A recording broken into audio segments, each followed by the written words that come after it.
Gentlemen, you're not gonna sit here and pretend it's not a big ass elephant in the room. What the fuck is going on? This is what the fuck is going on.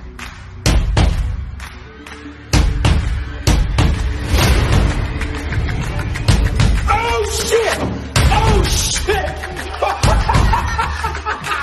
Oh shit! No! That is not happening right now!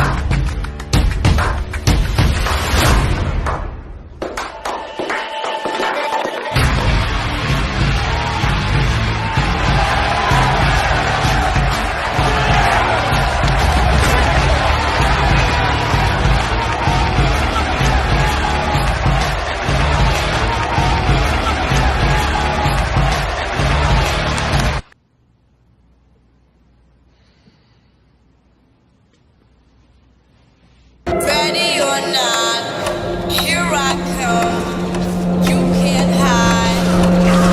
I'll show you the dark side. Ready or not, here I come. You can't hide. Back to this boy reviews and the villains we trust. My name is Julian and I am your host, and today I have a review for you guys. Today's review is gonna be Wonder Woman. Before we get started, the DCEU has its first fresh score on Rotten Tomatoes. What a great job. And before we get into it, if you guys see me out in the street, and I'm not rushing or anything like that, if you guys see me, I know I had two guys yesterday came up to me, Ken and John. They actually came up to me. They didn't recognize me because I had my hoodie on. But yeah, if you guys see me out of the street, you guys want to say hi, you guys want to talk about something, just come up to me. I'm just some dude on YouTube. Same as you guys. So yeah, definitely come up to me. Let's talk about anime. Let's talk about films. Talk about whatever you want. I don't bite. You guys can come up to me. It's not a problem. I thought let's just get that right out of the way. They were so like nervous to come up to me. Like, no, dude, just come up. We'll talk about whatever you want. It's fine as long as I'm not rushing to go see something or do something. Yeah, come up to me. It's not a problem. So let's get right down to it. The Wonder Woman movie. Before she was Wonder Woman, played by Gal Gadot, she was Diana, Princess of the Amazons, trained to be an unconquerable warrior. Raised on a sheltered island paradise, Diana meets an American pilot played by Chris Pine, who tells her about the massive conflict that's raging in the outside world. Convinced that she can stop the threat, Diana leaves her home for the first time, fighting alongside men in the war to end all wars. She finally discovers her full powers and true destiny. So before we get right down to it as well, one more thing, the DCEU has a new logo. Well, at least I think it's new. I haven't seen it anywhere else or on any other films. So when you guys see it, you're gonna see it. It's really nice. It's very animated. It's CGI, and it shows a lot of the Justice League characters. So it shows like Hawkman, which I didn't think they were gonna show. So yeah, it's like they show Hawkman, they show Green Lantern, Batman, Superman, Wonder Woman, the Trinity, and Martian Manhunter is all in there. It's pretty much like Marvel's opening credits. So I guess the DCEU has their own opening credits now. So that's actually pretty cool. Good job, DC. And now we have the first live-action female-led superhero movie. Also have the first live-action female-led superhero movie led by a female director. These are amazing times. Unlike the other DCEU films that we've had so far, this one actually has some humor in it. It isn't forced down your throat, unlike Suicide Squad, which I really enjoyed. But yeah, some of the humor in here is delivered actually at a very organic rate, so it doesn't feel like it's forced. This film is also very dramatic because it also is a timepiece. So a war film. Wonder Woman's innocence, she's very naive. And it's really charming because she isn't part of mankind. She grew up on an island, isolated, and only grew up with other Amazons around her. So yeah, she hasn't experienced the industrial world. She was very surprised about Steve Trevor's watch. That joke that she delivered about the watch was delivered masterfully. Scripted humor or scripted one-liners is actually really hard to do in films. So for a rookie like Gal Gadot to do it so masterfully was just amazing. You get those really dramatic scenes, and bravo Patty Jenkins, because they were really gritty, they were really moving. My biggest fear, or the X factor in this movie, was Gal Gadot's acting. But wow, did she deliver, and you can definitely feel her on-screen presence when that village gets hit with the mustard gas. You can tell that she can emote feelings, and you also get to experience the horrors of war through her eyes. You felt the passion come through, and you also felt her heart breaking because she could have saved the village, but Steve Trevor chose not to. So you felt that at that moment, and when she just walked out of the smoke and she said all the kids are dead, the women, the children, everybody's dead, I could have saved them. That's a really moving scene. It's actually a little tearjerker, so be prepared, bring some tissues. This movie is excellent. I was really pleasantly surprised about her acting. She definitely brought Wonder Woman to life and made that character her own. But her acting is kind of like a pendulum, and what I mean by that is that it isn't consistent throughout the entire film. So it isn't the best, but it isn't noticeable enough that it'll mess up the pacing and rip you out of the film. But Gal Gadot had a great acting team around her. They elevated her and they elevated their games to an astounding level. In some parts of the movie where her acting was lacking, I think it was shrouded by the physicality of the film and the action of the film. A lot like Keanu Reeves, who we all know isn't the best actor, but you get him in there with a great director and a great acting team, a great stunt coordinator, and awesome scenes, and this man will build a franchise for you. John Wick is already in talks for another film, and we also have The Matrix. He also has a couple other franchises that he's built. So Gal Gadot's acting is great now, but just imagine 3 or 4 more films down the road. It's going to be an amazing team. The Justice League is looking like it's going to be good. Patty Jenkins, the director, really knew her strengths and weaknesses. I'll give you guys an example.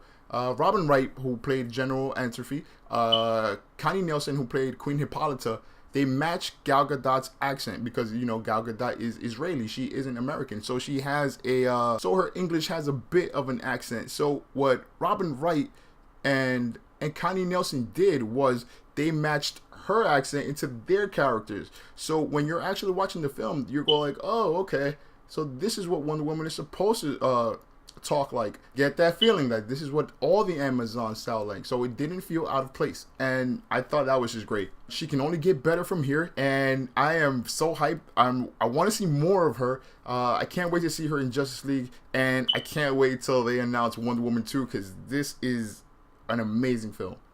Now, the dynamic between Chris Pine and Gal Gadot, or Wonder Woman and Steve Trevor, was very believable. It was endearing, and they just had great on-screen chemistry together. And Chris Pine, wow, what an amazing performance. He is a excellent co-lead. I still would have loved to see him play Hal Jordan, aka the Green Lantern, but hey, he did a great job in this one and definitely knocked it out of the park. Now let's get into some parts that I didn't like about the film. The villains were kind of weak. Dr. Poison definitely had a lot of screen time, but she was forgettable. Apart from her just building the mustard gas and getting the right potions and everything mixed well together, she was irrelevant in the film, to tell you the truth. She really didn't serve any purpose. The only other purpose that she served, apart from building the mustard gas, was really testing Wonder Woman's mettle, testing out her belief system. In the end of the film, where Wonder Woman was carrying that tank and she chose not to squash her with it. Other than that, she pretty much, I didn't like Dr. Poison in the film. I wish they would have cut Dr. Poison's screen time in half and would have given it to somebody that actually, someone who commanded a strong on-screen presence, like Robin Wright, who played General Antwerpy, or Queen Hippolyta, or Ares himself.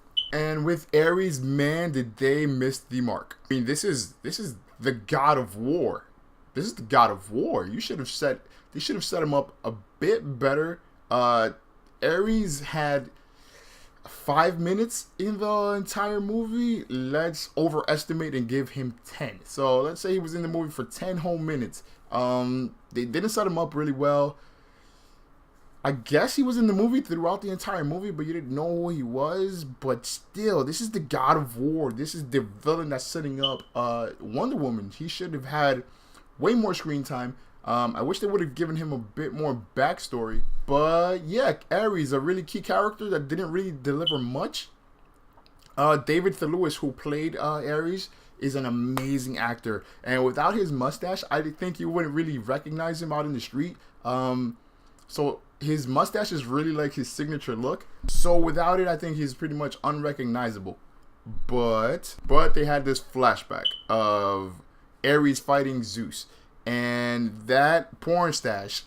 So, you know, as the scene is progressing, Ares gets launched into the ground, and he has his helmet came off, so you see his face, you see the mustache, and the only thing, well, at least for me, is my eyes could only focus on the God of War's mustache, because it was just glaring. It was like it was looking at me. So they definitely went for like a 300 vibe for that scene. So none of the guys in 300 had a mustache. They all had either full beards, or they were all clean shaven, or they had like a 5 o'clock shadow. But it's a very small gripe. But once you guys see the movie, you guys will see what I'm talking about. Just that porn stash, like it dominates the scene pretty much between the God of War and the God of all gods. I don't want to get into this too much, but you know, if you were going for a 300 scene, you might as well just give him a full beard, cover that thing up, man, because it was just kind of obscene. Like, I know it's a very small gripe, but it's a visual mistake for such a momentous scene between the God of War versus the God of all gods.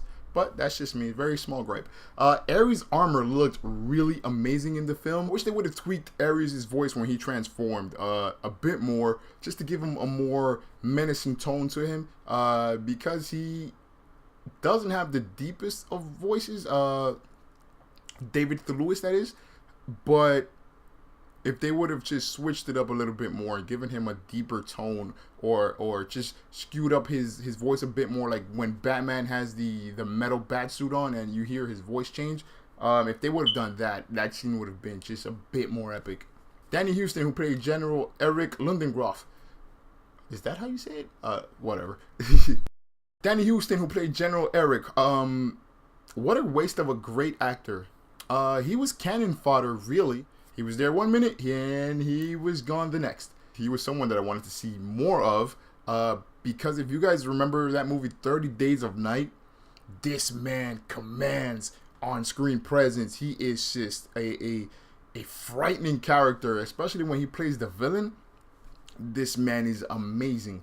But yeah, he wasn't used to his full potential in this role, and he was pretty much disposable. He was just cannon fodder in this film. It's really a tragedy, because this guy is really great. He has amazing acting chops, and he has a really long film resume. But they just didn't use him to his full potential. It would have been great. You know what I think would have been amazing? If David Thewlis and Danny Huston would have switched characters. So if Danny Huston would have been Ares and David Thewlis would have played General Eric, I think that would have been a better fit for both of their characters, because Danny Huston can definitely play the bad guy. David Thewlis has played bad guys before, but I just think that Danny Huston would have been the perfect choice to play Ares, though.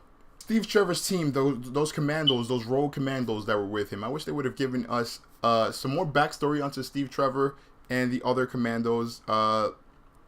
One of the guys had a post-traumatic stress disorder. He couldn't sleep at night. He saw a ghost. The Indian, I forget his name right now, his entire clan was wiped out by the Americans. And you also had Samir, who knows like a million languages. Like, I wanted to know a little bit of backstory about both of them. And I know that the movie has a time limit and it is an origin story for Wonder Woman, but you know, getting a little backstory on all of these characters would have been great. And in this film, there is no invisible jet, which I thought was a great call, because it is a period piece. It's a war film. But I think you can have the invisible jet in here and not be cheesy, because the Justice League is coming out. So let's say Batman gives Wonder Woman a jet, because, you know, he's Batman. He has all the money in the world. He has all the coolest vehicles, the coolest suits. He can afford it. So let's say there's a scene that requires some sort of espionage angle, or a covert mission, and Batman gives Wonder Woman this jet that has really great camouflaging abilities that make it invisible, but it's really just camouflage, and it's that camouflage makes it really hard to detect by sonar and things like that. So they can definitely uncheesify the invisible jet and inject it into the film in a really cool way. Now, why am I talking about the invisible jet? I'm talking about the invisible jet because it looks like Wonder Woman is going to need some sort of transportation. I saw the entire film, but I don't think she can fly. In one of the trailers, it definitely did seem like she can, but I think that was just upward momentum and her just falling really slowly with slow motion capture. In this one scene, Ares punches Wonder Woman. I think he uppercuts her. He throws her up into the sky. He jumps up too. So they're both in the air, but they're like suspended there for a second or so. So she falls right back down a few seconds later. So there isn't really flying, like definitively flying like we see Superman do. It's more of like suspended in the air. And she gets around pretty much like the Hulk. So she does like these really massive hops. So I think that's her. Apart from running, that's really like her way of getting around is with these massive jumps that she can do. But yeah, I don't think she can fly. I didn't really see her flying. It was just more of a momentum type of thing, and it's a lot of hopping, hopping that seems like flight, but it isn't really flight like in the sense of Superman that he could just take off and fly. But like in Man of Steel 2, maybe this is the power that she hasn't developed yet. Just like in Smallville as well, it's a power that she might not have developed yet. So maybe for Justice League or for Wonder Woman 2, we'll actually get definitive flying. I don't know if I actually want Wonder Woman flying. Like, it wouldn't make sense for her to fly, but I also want to see the invisible jet too. So I'm kind of conflicted on this. It would be pretty cool to see her flying alongside Green Lantern and Superman. So I don't know, I'm kind of torn on this decision, but in this film, she's definitely not flying. Another gripe that I have is editing. The editing for this film kind of sucked. I hate to compare the Wonder Woman film to this movie, but hey, if the shoe fits. So I'm going to compare it to Assassin's Creed. There are full seconds that are skipped in this film, and if you've done any sort of editing, you're going to pick up on them immediately. So the film does have some pacing issues because like Samir and Trevor were in a car, and 3 seconds had skipped, and Samir had this freaking hat on, and that style of editing pretty much happened sporadically throughout the entire film, where full seconds were skipped, and the movie just doesn't seem to flow well because it does mess up with the pacing. But these are very small issues with the film. Overall, the film was great. It was a phenomenal film. Definitely deserves its 95% score on Rotten Tomatoes, and I'm already seeing it. There's gonna be so much Wonder Woman cosplay this year. It's gonna be insane. This is such an important film that solidifies that women can have a leading role and crush it, and that you can have a female director and also knock it out of the park. So for me, I'm going to give this movie a solid 8.5. It isn't the greatest comic book movie on earth, but you're definitely going to have a great time at the movie. So I feel like the DCEU is definitely coming together, especially now with all these slated films that are supposed to come out. We can still have that one flop because it's still under that first set of slated movies, which is the Justice League Part 1. And I hope I eat my words. I hope that I'm wrong. I hope that the Justice League movie is great, but it definitely does feel like DC is coming together as a viable film universe. Wonder Woman is the win that DC definitely needed, and we could only go up from here. Some people were asking me in the movie theater, oh, do you think this is the best DCEU film? No. I definitely do think it's number 2, but the honor of number 1, for me at least, goes to Man of Steel. That is a masterful film, really great. I loved it completely, as I love this movie. I give it a solid 8.5. Gal Gadot did an amazing job. I can't wait for Wonder Woman 2. So tell me, guys, what did you guys think about the film? If you have seen it already, and if you haven't, I don't know why you're watching this film review. So tell me, what did you guys like about the film, what you didn't like about the film in the comment section below. Please remember to comment, like, subscribe, and share. It'll really help me out, and I would greatly appreciate it. So until next time, guys, my name is Julian, Jersey Boy Reviewers. What an amazing film. I will fulfill our destiny. Nothing will stand in our way. I will finish what you started. I'll show them the power of the darkness.